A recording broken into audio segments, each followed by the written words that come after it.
far as preservation, conservation, that kind of thing. So thank you for coming out today. Good. So thanks for having us and inviting us. It's great to follow up so quickly after that beautiful fall day. It seems like fall was short this year. It's ending like now. It's quite wintry outside. It's sun is moving through. Changing rapidly. And I've been at events with all three commissioners, both Lauren and I, as well as a significant number of our Harrisburg-based staff are Cumberland County residents.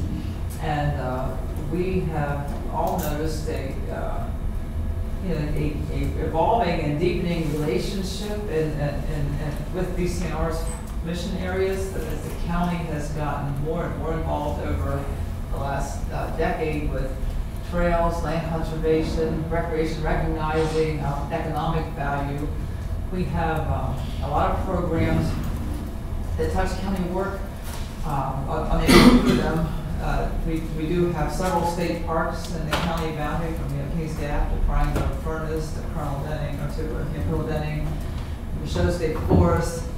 We have a deep relationship with our Community Conservation Grants Program, which is under Lauren, which funds trails and local parks, and including the project we were talking about just recently.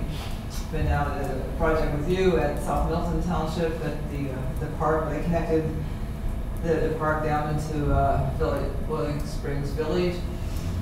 And we have, we interact with the County Conservation District through riparian forest buffer plantings along the streams of Cumberland County, which are some of the most remarkable streams in the state.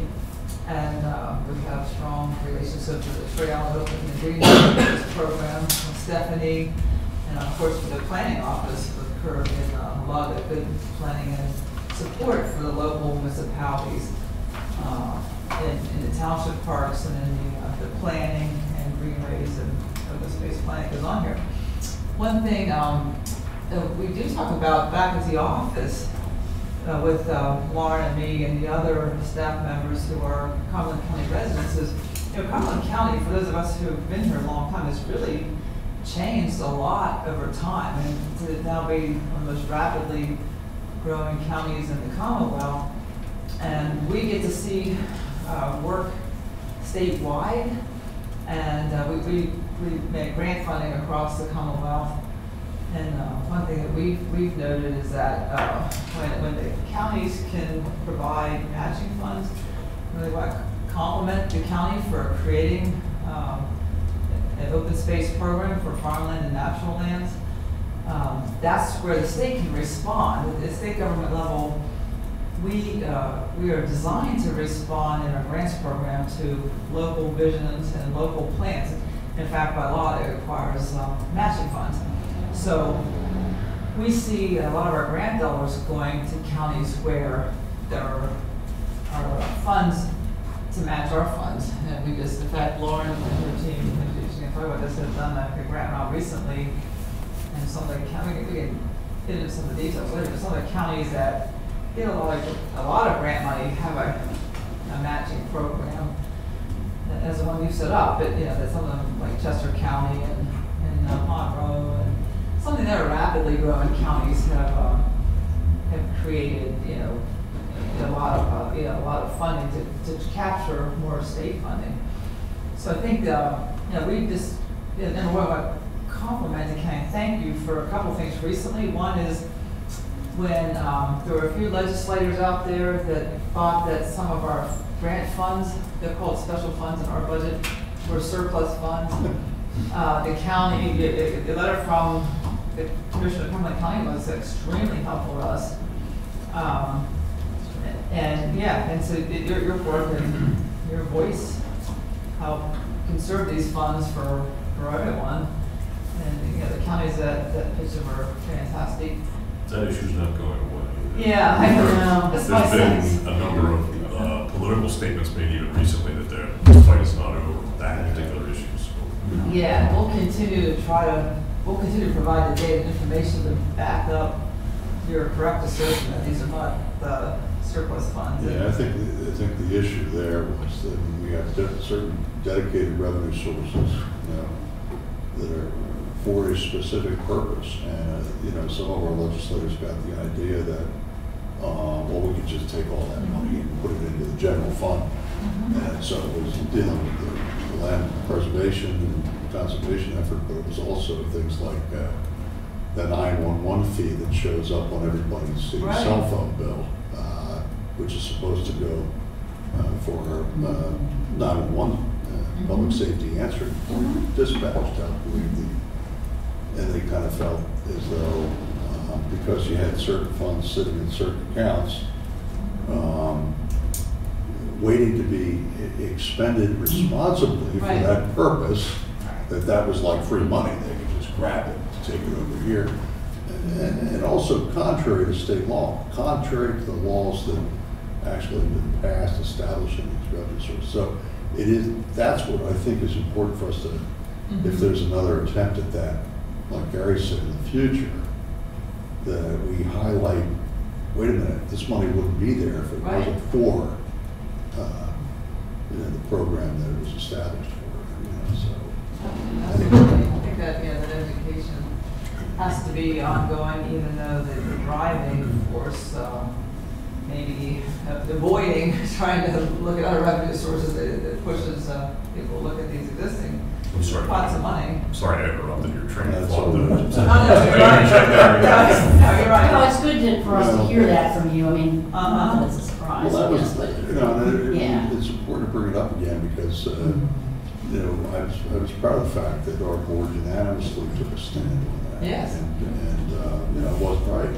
And so, you know, and I think that we were glad to see at the end of the day that, you know, most of the legislators realized that was not the way to go. I think that on education. Also, when we were talking over lunch, and Lauren reminded me the letter he wrote, the stand we took on the challenge to the conservation easement down by the Illinois school was important as well. That shows citizens that they really understand land conservation, both farmland and open space land. And when the public, which incidentally all the polling we see, you know, statewide, nationwide, local people really do support government making judicious decisions in conserving agriculture and natural open space, but then you have to defend it, and that was really heartening from our perspective. We saw that battle playing out two places in Pennsylvania at the same time, and in both cases, local government really stepped up. I think our basic message is, Lauren and I can talk about some of our programs, but we see our home county, Cumberland County, responding very, very well to the opportunities for conservation and recreation, and we just want to make sure you're aware of it and make sure our full resources that can be tapped by the county are tapped. And you do have, you have great staff. Every one of your departments that interacts with us is top notch, and no complaints on our end. But we do see a lot of funding going to other counties that have more maps available. So, you know, to the extent that we can respond to opportunities that are presented to the county, you've got the staff that understands our program area, understands the mission and goals of the recreational connections and trails and the natural open space and parks. And I think the citizenry that supports it, and as you do. So we just want to make you aware of all the programs. And maybe now Lauren can talk about the conservation grant program she operates. Sure. And certainly we've worked on this, and many Cumberland County municipalities have been successful in our grant program. It's back to the sort of dedicated funds thing. It comes from really 4 areas, I guess. 2 areas that are federal funds. Those are sort of a smaller part of our money, and then 2 dedicated state sources. The Keystone Fund, which is a portion of the realty transfer tax, around since 1995, 1993, excuse me, and celebrating its 25th anniversary. So that really long-term consistent funding through the Keystone Fund is great, because communities know that they can rely on the grant program as a match to their money. And then it also includes money from the Environmental Stewardship Fund, which is also called Growing Greener. And that's a portion of, or a piece of the tipping fee on landfills that is paid, and then that comes into the Environmental Stewardship Fund. So this year, we just made our grant announcements last week. We had one of the biggest grant rounds we've had in quite a while, actually, since we had Growing Greener 2, actually. I think it was the biggest grant round we had. It was about $50 million.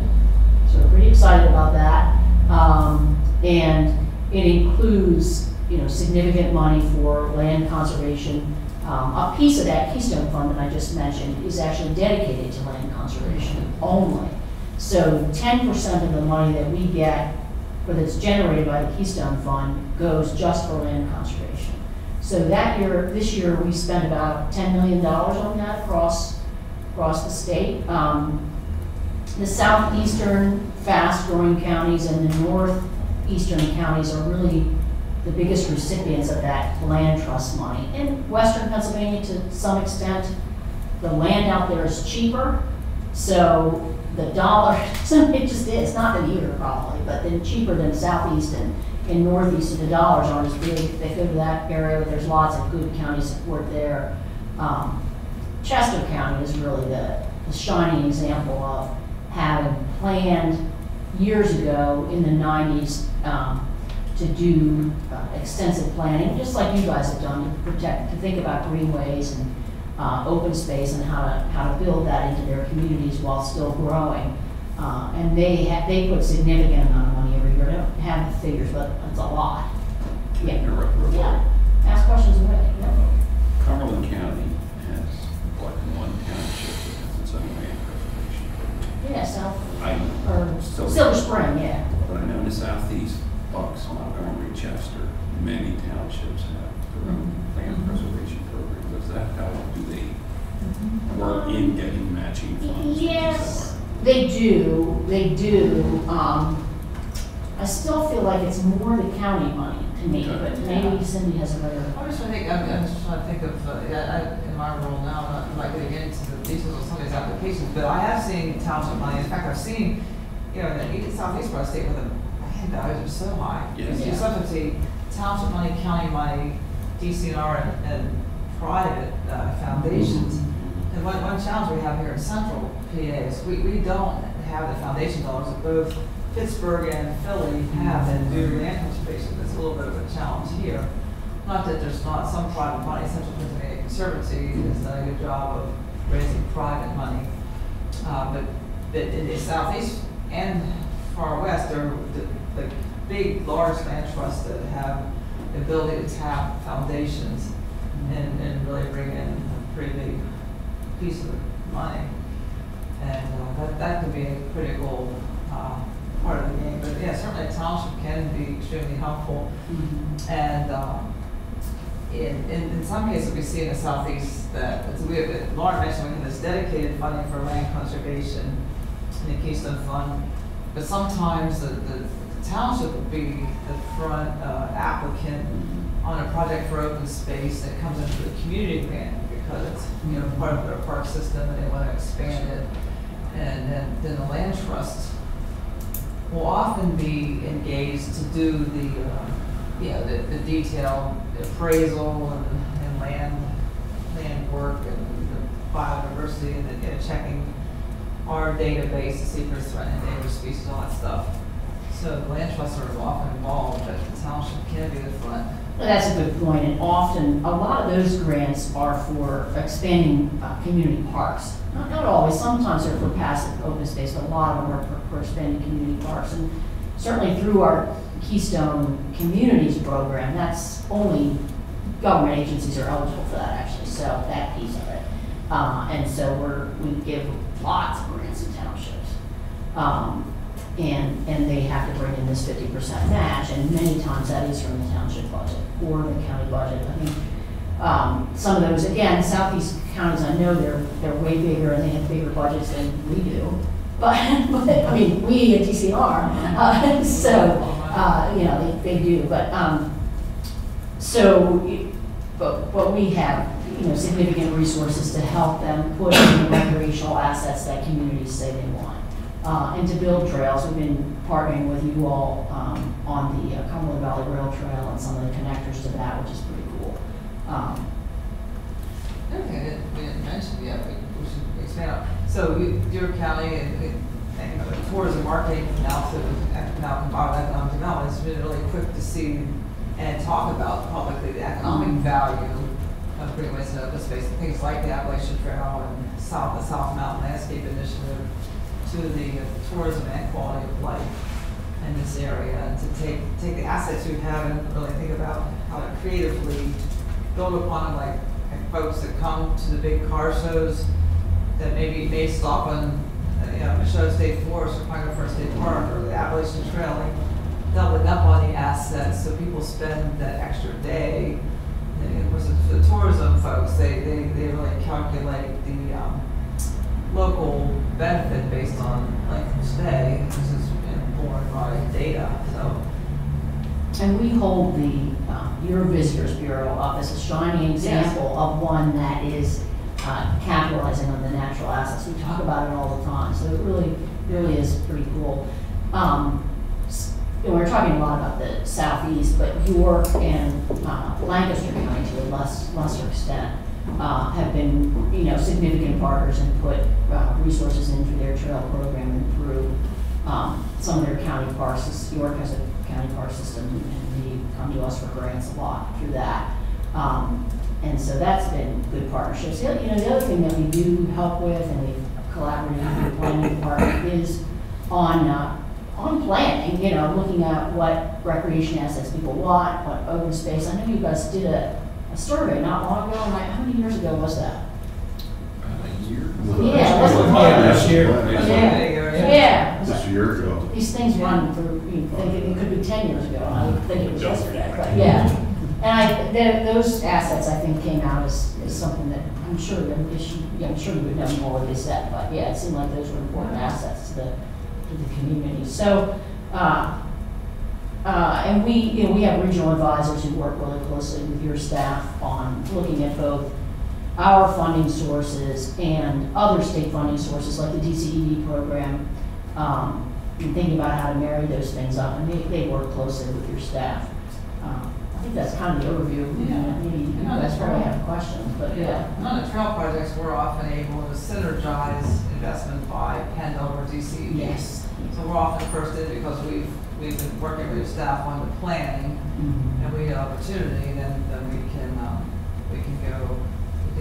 advocate for your work with the other state agencies. It often does make a difference, especially, I'd say I've worked in many administrations, but in this administration, the government really sets a tone for us to work together across agencies to really serve local community needs. And so those conversations are happening more than ever. And we've found DCD and PennDOT to be really good allies in work that we synergize. And in some places, the public likes to understand the metrics of return on investment. Local government money spent, state money spent, but what's the return? Even in just dollar terms, aside from health and quality of life and all that, some people just want the bottom line. And more we have studies of specific examples in different parts of the state of trails, rail trails, open space, and the rest. Lawrence collected all those studies. If you ever want the dollar metrics, that's the leading question. Sometimes it's not the leading question. Sometimes people just know they want a trail, they want some open space, they want natural space for other reasons. But there are people that just want the bottom line, and we can provide data that might be applicable to you. Crawford County just did one.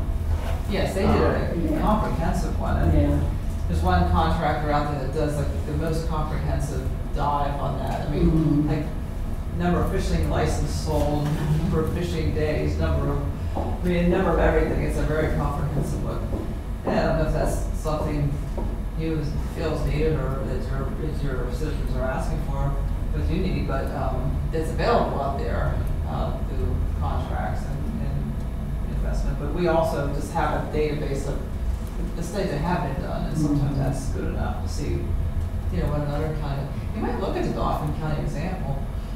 And I was born in Dauphin County, so I'm kind of I'm a immigrant to Cumberland County.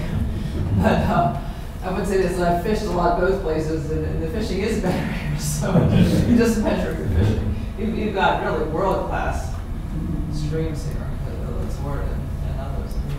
Yellow Beach is world-class, world-class fishing here. So. And hiking. I mean, to have a national park like the Appalachian Trail come right through the heart of the county and be so available to everybody, so accessible to everybody. And certainly your tourism marketing people see that value and promote that all the time.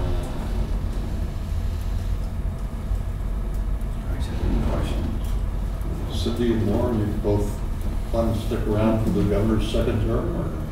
Yeah. Yes, we do. Now, you live in Cumberland now, but Lauren, do you live in Cumberland too? Middlesex Township, yeah. Great. Non-Camden Township. That's great, that's fantastic. Yeah, I mean, I think the people, one of the things I was at the CCAP conference this past weekend, it started in, there was a presentation from Matt Niddle, who was the head of the Independent Fiscal Office. Oh, right. And they've just done a lot of research study on the, I guess things are looking pretty good with respect to revenues for the upcoming year, about $200 million ahead of last year. And hopefully that'll help make resolving this year's budget a little bit easier than years past. But they also talked about some demographic data, which is, they're showing that, I guess, statewide, our population is somewhere around 12.8 million. And we're actually statewide, we actually lost about 5,000 citizens since last year. And the fastest growing segment of our population statewide is 65 and older. However, and they pointed out as part of the presentation, I don't know why they pulled Cumberland County out, but as far as Cumberland County goes, we still have all segments of our population that are still growing. Yeah. And we are, the past number of years, percentage-wise, we have been the fastest growing county. And I kind of think that, part of the reason, or a good part of the reason for that, is the quality of life that we have here. And what we saw on I think, the survey of the comp plan, and what we've seen with respect to the overwhelming support for the preservation of the McCormick Farm, Yes. is that we have a lot of citizens that essentially are very supportive of what we can do to preserve our natural resources and our surroundings. So I think it is something that we've committed most of the available funding from Act 13, for our land partnerships program. And we're trying to do what we can for farmland preservation.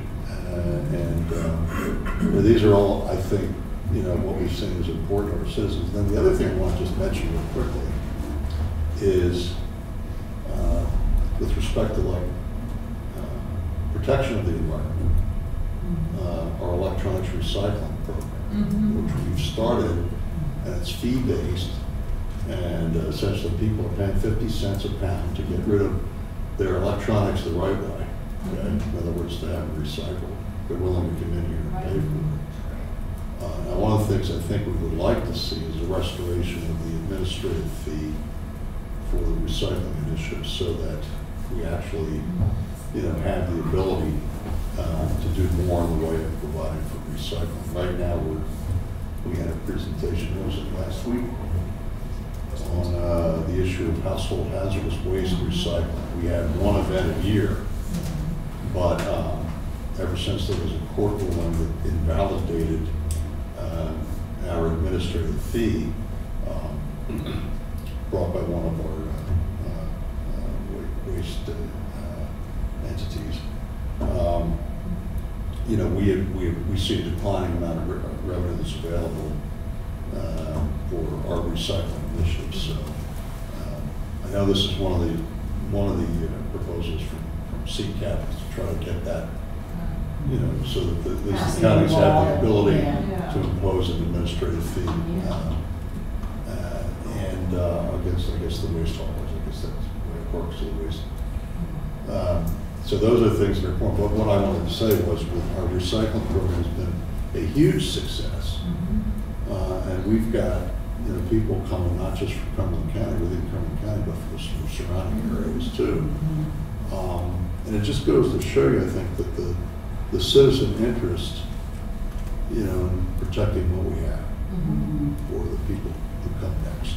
Right. So we're a fast-growing county, and we, you know, certainly are focused on economic development. But it's all about balance. We need to protect and preserve, I mean, the 3 state parks we have, the walking trails, as you mentioned, the fishing, all those things that actually makes us a great place to live. Absolutely. Yeah, there's a balance. Yeah, no one loses character. That's what's so attractive about it. Yeah, so it's important. And I think our citizens, I think the surveys indicate our citizens Yeah. are very supportive of that too. Yeah, it was really smart to do that survey.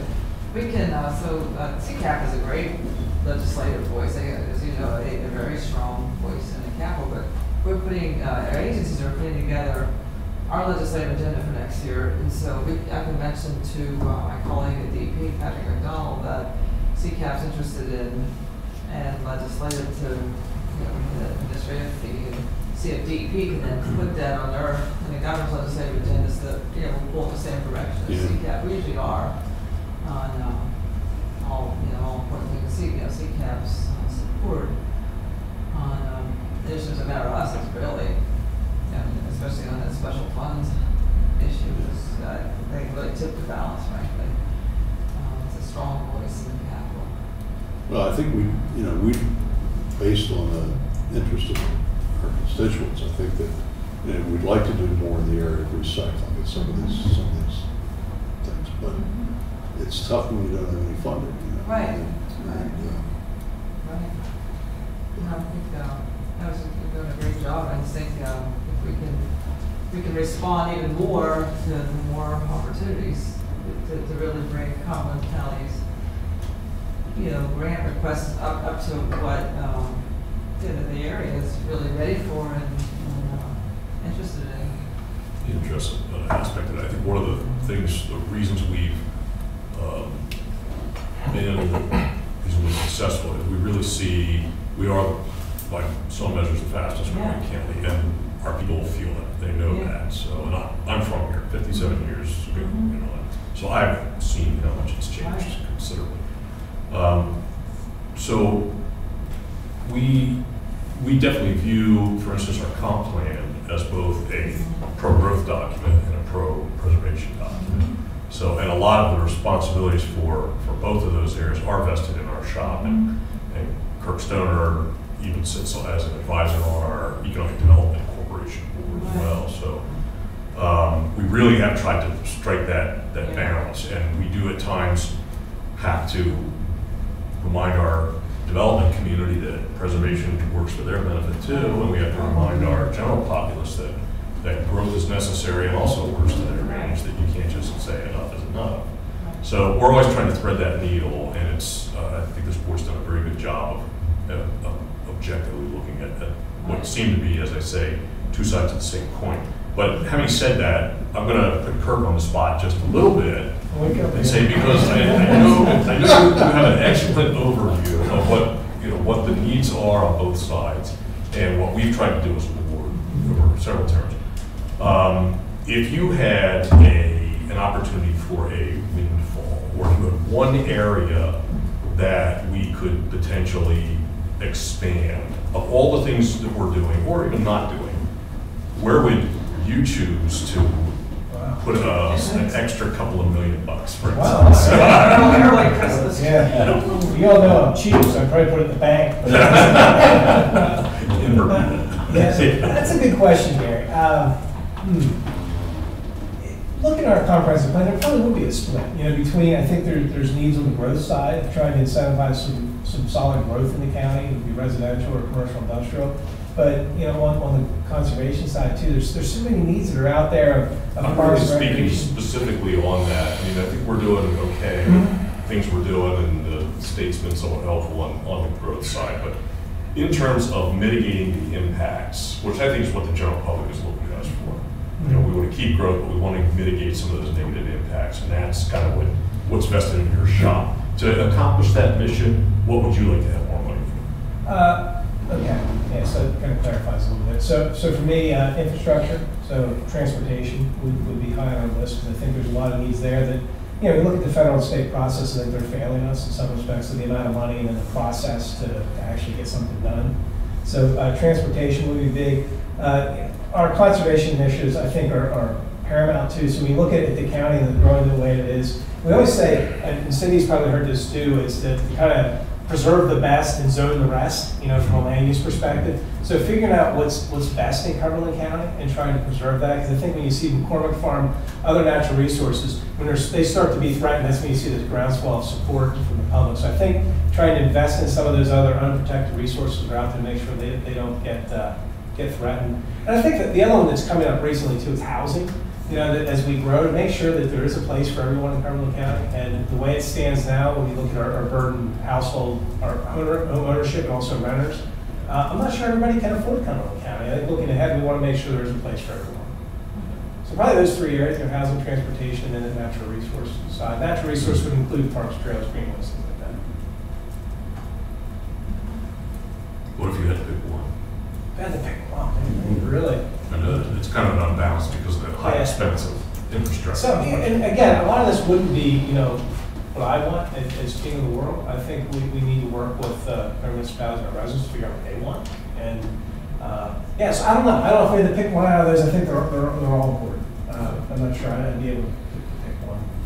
I think with our comp plan, in my opinion, more of our townships have to mirror that. We've got townships that haven't revised their comp plans in well over 10 years. They need to get in the same picture. It's interesting, Vince, you mentioned that too, because we have seen some of our more rural municipalities that are in that boat.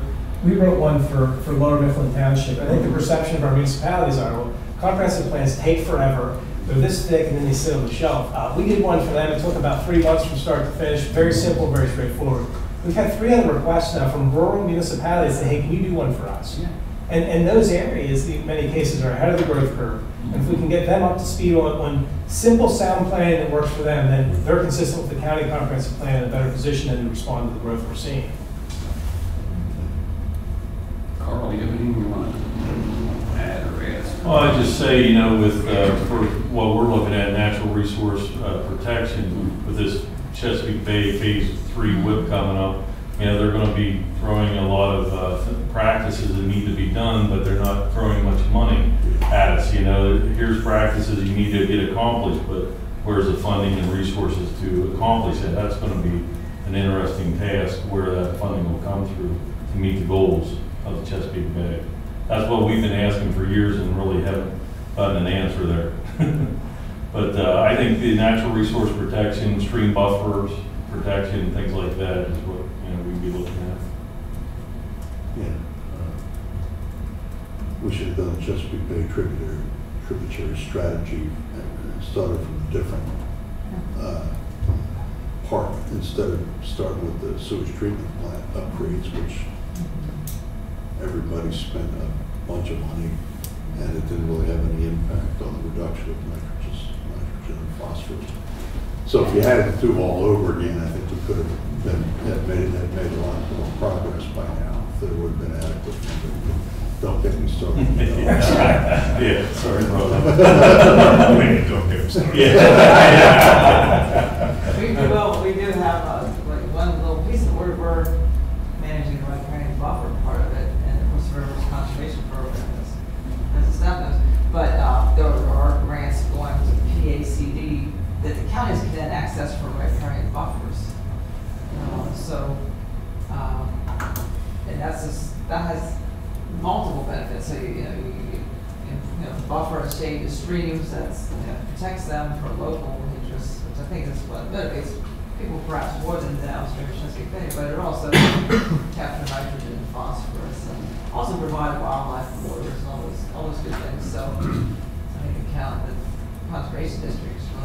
poised, to take advantage of that. But there'll be more and more opportunities coming out of the agencies and help support the counties on the WIP. So the responsibility for that was in the implementation plan stays solely on the shoulder of the state. The state is not giving away that, can't give away that legal, burden, but the counties are obviously critical. Then the states can support the counties for whatever they can do. That's going to be more and more the focus. They're starting, DEP's leading with a couple, with Lancaster, York, and Adams, and Franklin. Is that Yes. They'll be piloting some stuff there, but our funding's available to you right now on Chesapeake Bay stuff. And again, we're only a piece of it. We're not the whole farm piece, but we are going well right there in Buffalo. And other rivers conservation. There's a rivers conservation plan out there in the town of Wood. There's a good one on the Yellow Breaches. They've motivated some conservation activities, a good watershed group on each of them. Been good practices from the district and others in both watersheds. So there's opportunity to keep expanding and growing on that. I think to me, the conduit, the Yellow Breaches, Kittatinny Ridge, and South Mountain, and then you've got these greenways connecting them all, like the Appalachian Trail corridor on that, that Logic Dike coming right through the valley. That's a green corridor. It reminds me, we have a project out in Lehigh Valley. It's the South Mountain Conservation Landscape here, which is centered around the show and kind of that oasis of natural lands. We also have one in Lehigh Valley that bridges two mountain ranges, just like this, and has greenways coming through it. And they're stream valley greenways, and this really kind of reminds me of that. So they focus on, buffering and conserving, building out from the natural assets, like expanding the AT corridors, expanding the stream corridors, expanding the mountain, the natural lands around the mountains, keeping that agricultural. It's interesting, the Appalachian Trail hikers that come, the end-to-end hikers, the through hikers that come through Cumberland, they love those, the view of the farmland. It makes the Cumberland Valley memorable on a whole 2,000-mile hike. The farmland, so conserving farmland and natural land in that quarter. We preserve farmland for many other values, but just in terms of the natural tourism value, the farmland plays a role there too. If I were God, I would expand all those green areas and build on these assets that we have here in the county.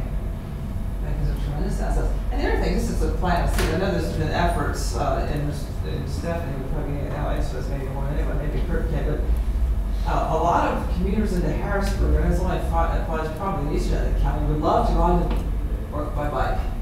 And they got a trail network. The challenges of bridges, and there's PennDOT's doing a plan. Harvey Taylor's got a bikeway on, so it's kind of a little squirrely to get on it, but it's there and it's used by many. But a greenway, bikeway that opens up work opportunities both directions. It's interesting. In the Carnes I shop at in the Carlisle Pike, a lot of workers now are coming from Harrisburg on bike, and a lot of commuters would like to go to Harrisburg by bike. So, thinking about alternative transportation, frankly, as traffic is worse from Cumberland County to Harrisburg and back each day, more and more people may consider that a viable option. And that appeals to young people. That also gets your demographic young work. Should we bike to the courthouse if we See, I don't know what I'll do, because that won't happen. It's my excuse not to bike to work. It was my excuse, I'll have to come up with a different one. I'll have to develop a sore knee or something. I do have one question. We return back to this, because we've had some discussion. I don't fully understand this concept, but I know a little bit about it. We've had some discussion about land bank and how Dauphin County is using that, and some other counties maybe. But we've never gotten very far in that just because of the cash down. Is that something of any value for us to pursue more intensely? And is that something that DC and I would have any role with? Or? Yeah, I think it's one tool, that we're looking at. So I Kate mentioned yesterday at the EDC board meeting, she's applied for $500,000 for a revolving loan type initiative that would look at blighted properties from, demolition to reconstruction, things like that. So I think it's a tool. Would you say, is it more of an economic development tool than a preservation tool? Or? I would look at it as more of an economic development than preservation. I have a question for you guys. Is there going to be a, whatever they're called, mini casino in Cumberland County?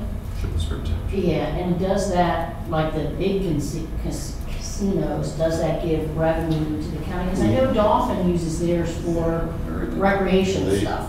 With the passage of that law, they changed it from what I guess is allowed for the bigger casinos. But the way it works is the host municipality will get 1%, and then the county will get 1% in projects approved by the Commonwealth Financing Authority.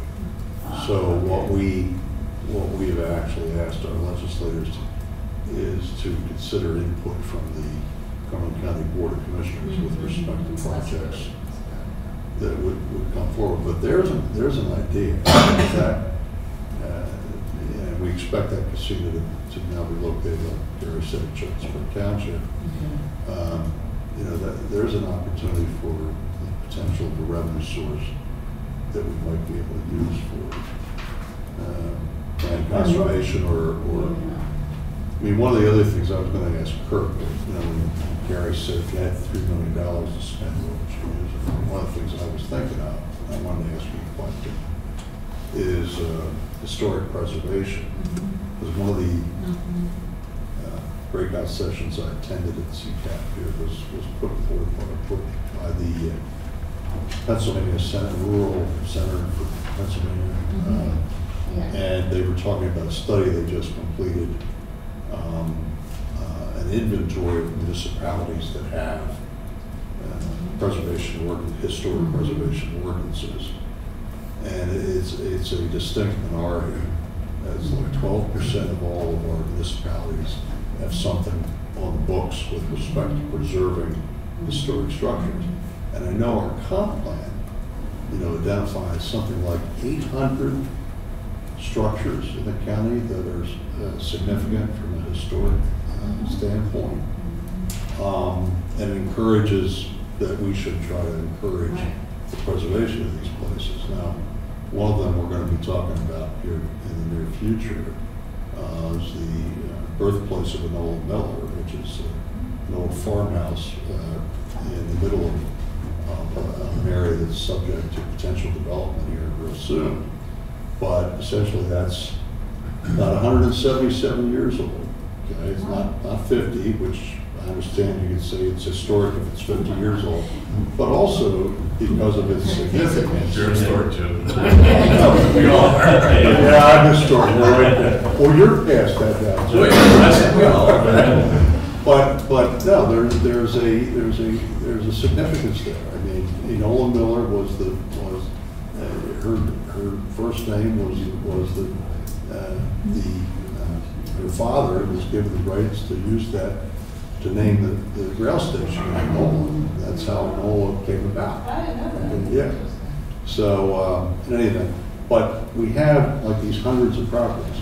We had this situation here in Vince's Silver Spring Township where the Bell Tavern was partially destroyed and then stood for a while until it was totally destroyed.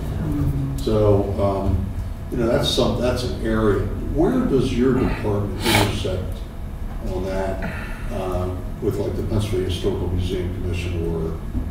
So we work in partnership with them on projects.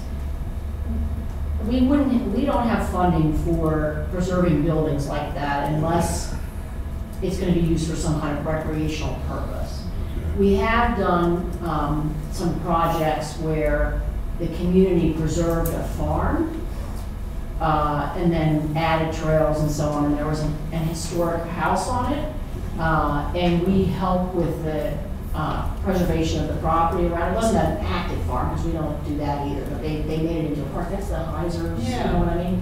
So that's an example. So it, you know, the house was preserved through other funding. I'm not sure why. I don't know if PHMC, they don't really have money for structures, do they? They have Yeah. a little bit Yeah. of money, but it Not a doesn't lot. go far enough.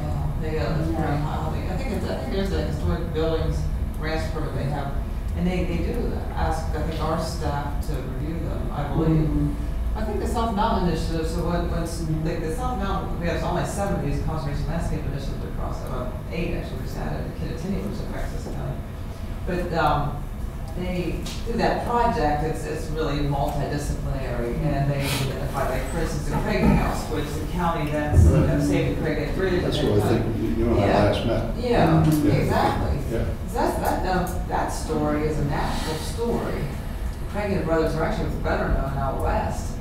And so to have that in Cumberland County, there's certain people will come to see that because it's a Craighead too. There's certain people I talk to in conference stuff that the Craighead birthplace, they almost get weepy. I mean, there's some people, that's the center of the universe for them. The same, I mean, with you know, some of these historic structures, like for instance, African American history right now is hot across the nation. If you get down to the south, you know, eastern part of the United States, like black tourism, that and African American tourism is the tourism agencies are capitalizing on it because there's a whole new layer of stories that everyone's interested in. And so here in Cumberland County and Franklin County, there's a big part of the Underground Railroad. That story that's coming out of the Historical Society here in the county is excellent, and the story that they've really helped unearth and Mount Holly. Mount Tabor, that old AME church when they held it down Mount Holly. Again, that's certainly in a neighborhood, but it has you know, Black Civil War soldiers buried there. And it would be easy to picture how tourists could easily get in there and see that. Right now, the building has to be preserved. The building's going to fall down. We need to figure out something together how to save that structure, because places like that and those other layers of stories are really add depth, and you know, for both for local people and tourism. And the county's full of those buildings and the old Indian paths that are now major highways. There's layers of stories that, and you have a good tourism office that's great at capitalizing on all that. But it takes, you're right, it's a multidisciplinary approach to, you know, save the places, tell the story, connect them. When we do our recreation planning, what we find is people are motivated to get out and walk to see a historic structure. You know, people, you know, come down the Pine First State Park, we want to see the Iron Birds, but they take a walk, you know. But our Historic Museum Commission does their 5-year plan for history and culture. They find that people come to their historical sites for exercise. So there's this commonality of vision that a lot of the rail trails and their historic bridges and historic features that are along these rail trails, because of the industrial past and the rail lines, are really attractive to tourists and locals. Yeah, I mean, again, this is all, connecting to the past is also important in terms of keeping our quality of life and trying to protect our heritage, if you will, as we grow, so that you don't lose the past. So maybe I'm appreciative of this as I become older. But you think about the young people and the people who are moving in here, and just to have a better understanding of where we came from, what this community is about. I think it's important, and it's one of the. I think it's a tremendous tourist attraction as well. If I could just return for a moment to that, some of the discussion we had about talking about interdepartmental, crossing the natural boundaries of the departments and the one of the things we've done in terms of the policies that we were discussing earlier is we've tried to really engage on the economic development side with the redevelopment. We've got a lot of core communities here that have sort of passed their prime. Right. And at the same time, we're seeing a lot of pressure on the land that's so far untouched. So we've tried to, we're in an early stage of trying to promote redevelopment, particularly in core communities. Right. And we actively see that as a preservation strategy. Yes. So when we talk about, like for instance, the land bank being economic development, Right. if the emphasis is on redevelopment, in our opinion, that is a preservation strategy. So It is. we would ideally, in a perfect world, like to see even economic development projects of that nature supported by preservation interests, Right. including the Commonwealth. Right. So, if we would be able to cobble together grants of varying, and maybe some of that happens now, I don't know. Yeah. But if we can cobble together grants from, various departments and various specialties that really have a common thread to them or work at common purposes, such as what I just outlined, I think that's one of those areas where we would be able to maybe expand our success. We agree wholeheartedly. When the local example, we just run the old Madison plant site. Yeah, so we have put resources into that for a trail and a park that's gonna be part of that. And we did that in collaboration with DEP, I think, I'm pretty sure DEP and DCED. So when there's a public recreation component to those projects, we're all in. That's prime for us. And also things like that incorporate stormwater management because of the water quality benefits. Green stormwater management, not so much pipes and all that stuff. That's too expensive for us. But rain gardens, things that are going to help manage the stormwater on site and add aesthetic and sort of park value to the site. We're interested in those projects. Yeah, it's like And it has to be public, I want to make that, the pieces of it that we put money in, our stuff is all Right. public. Yeah, but it's a great collaboration, and that's what we did there at that site. So as that's developed, that piece will be a component of that. No, I think your investment in the communities on that redevelopment is going to really pay off. That, looking ahead in the future, I think more, like if you look at the trends, baby boomers want to move into communities, they can walkable communities. A lot of millennials we talk to don't want the suburban life that some of us have of lawn mowing and spending a lot of time taking care of quarter-acre lots and half-acre lots. They're thinking communities and towns and you have nice. We do. Attractive Some communities. of them are facing some real challenges now, but as we all know, it's a lot easier to turn around an existing Yeah. community that may be a little past its prime than it is to Yes. gentrify a blighted community. So Absolutely right.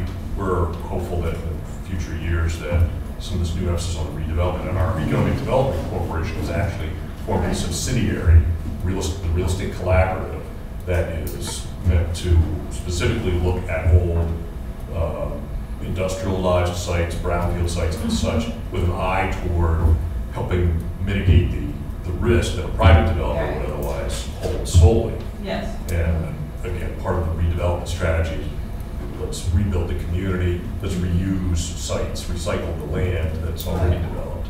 And overall, we think that will provide us less pressure on the Absolutely right. Sure. That's a really smart approach. Kurt may know more than I do, that our sister agency DCD is after some time without many planners, is hiring a set of planners to cover the state more, and they're great at helping counties access the various supporting grant programs DCED has. DCED has very good programs that some are small or large, but it's great to have a one-on-one contact there, and they're restaffing and building their local government program.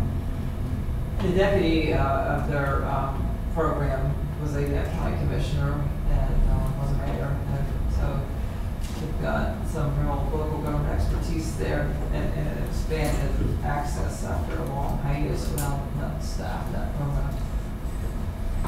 They would be good, that very good mechanics of what they're talking about and accessing any support.